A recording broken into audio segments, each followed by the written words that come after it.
Kisah nyata. Allah bayar secara tunai. Wajib baca kalau Anda seorang anak manusia.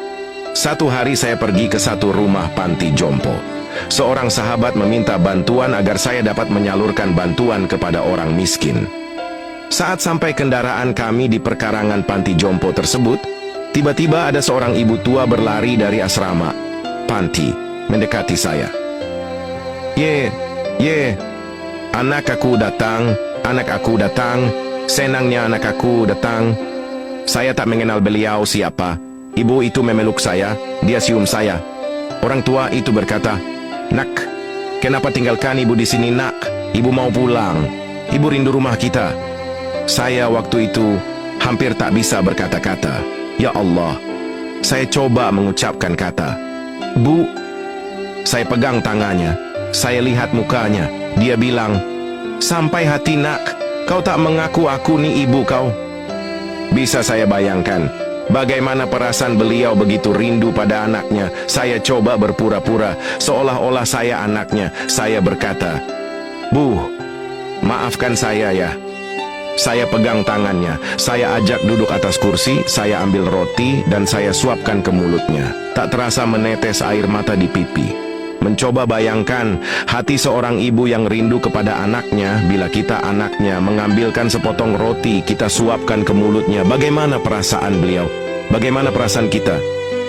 Saya coba usap air matanya yang meleleh di pipi. Dia pegang tangan saya. Subhanallah, saya bisa merasakan bagaimana perasaan beliau yang begitu rindu kepada anaknya. Saat saya hendak pulang, dia pegang kaki saya sambil berkata, "Nak, jangan tinggalkan ibu, nak. Ibu mau balik, ibu mau pulang." Akhirnya saya minta izin dengan pihak pengawas panti di situ. Melihat data beliau, ternyata anaknya ada 5 orang. Yang paling besar bergelar Tan Sri. Orangnya memang kaya, punya nama besar dan hebat orangnya. Waktu saya izin pulang, dia pegang baju saya, dia bilang mau ikut saya pulang. Saya bilang, "Di mobil ada banyak barang." "Tak apa," kata ibu itu, "saya duduk sama barang-barang itu." Akhirnya saya izin ke pengelola panti untuk membawa ibu itu selama 5 hari saja. Pulang ke rumah saya, sholat subuh saya jadi imam, dia makmum di belakang.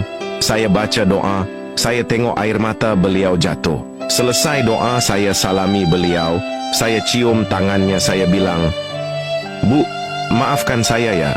Waktu itu saya tak membayangkan kalau ibu saya sudah meninggal, tapi saya bayangkan ibu ini adalah ibu saya sebab dia rindu pada anak-anaknya." Di hari ketiga di rumah saya, waktu sholat isya, selesai doa saya salami beliau, dia lapisi tangannya dengan kain mukenannya, dia salam. Saya bilang, "Bu, kenapa ibu lapisi tangan ibu? 2 hari lalu ibu salam, ibu tak lapisi tangan ibu dengan saya. Kenapa hari ini ibu lapisi tangan?" Dia bilang, "Ustaz, kau bukan anak saya kan?" Subhanallah. Tiba-tiba dia sebut nama saya Ustaz. Saya bilang, "Kenapa ibu panggil saya Ustaz? Saya anak ibu." Dia berkata, "Bukan. Kalau anak saya dia tak akan seperti ini. Kalau anak saya dia tak akan jadi imam saya. Kalau anak saya dia tak akan suap saya makan." Bayangkan sahabat-sahabat, bagaimana perasaan ibu ini. Spontan saya pegang dia, saya peluk dia, saya menangis. Saya bilang, "Bu, walaupun bukan ibu saya, tapi saya sayang ibu seperti ibu saya." Saya pegang tangan ibu ini. Walaupun bukan ibu saya, tapi saya tahu hatinya sangat rindu dekat dengan anaknya. Waktu itu saya pandang wajahnya, saya bilang, "Bu, walaupun ibu saya telah tiada, tapi ibu boleh ganti menjadi ibu saya. Ibu duduklah di sini." Saat makan, saya suapkan nasi ke mulutnya. Dia muntahkan balik makan dari mulutnya. Saya tanya, "Kenapa, Bu?" Tiba-tiba saya lihat wajahnya pucat. Saya angkat dia, panggil ambulan antar ke rumah sakit. Waktu di rumah sakit, saya ambil kepalanya dan saya rebahkan ibu ini. Dia pegang tangan saya, dia berkata, "Ustaz, kalau saya mati, tolong jangan beritahu seorang pun anak saya. Kalau saya sudah mati, jangan beritahu mereka di mana makam saya. Kalau mereka tahu di mana kubur saya, jangan izinkan dia pegang batu nisan saya." Saya pegang beliau, saya berkata, "Bu, jangan ngomong seperti itu, Bu." Istri saya menangis di sebelah. Anak saya menangis di sebelah memegang dia. Kami pegang dia. Bu, jangan ngomong seperti itu, Bu. Dia geleng kepala. Rupa-rupanya itulah saat penghujung hayatnya. Akhirnya dia pun meninggal di atas pangkuan saya di rumah sakit itu.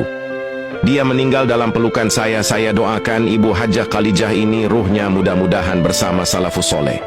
Sahabat, bila kita masih ada ibu, tolonglah taat pada ibu kita. Jangan durhaka pada ibu kita. Jangan tinggalkan dia di panti jompo. Saat ibu kita sakit, kita jaga dia. Pijat-pijat kepala dan kaki ibu kita. Sahabat-sahabat, coba tanya ibu kita. Bagaimana penderitaan ibu saat mengandung saya dulu? Bagaimana sakitnya ibu saat melahirkan saya dulu? Tanya ibu kita, sahabat-sahabat sekalian. Kalau kita tanya, sudah tentu air mata ibu kita akan jatuh. Karena itu sahabat-sahabat, suapkanlah makanan pada ibu kita. Sahabat-sahabat semua, selepas wafatnya ibu ini, ternyata berita kematiannya sampai juga kepada anaknya yang sulung. Anak dia terus telepon saya. Apa anaknya bilang pada saya? Saya akan bawa Anda ke pengadilan. Saya akan tuntut Anda telah membawa keluar ibu saya dari panti jompo.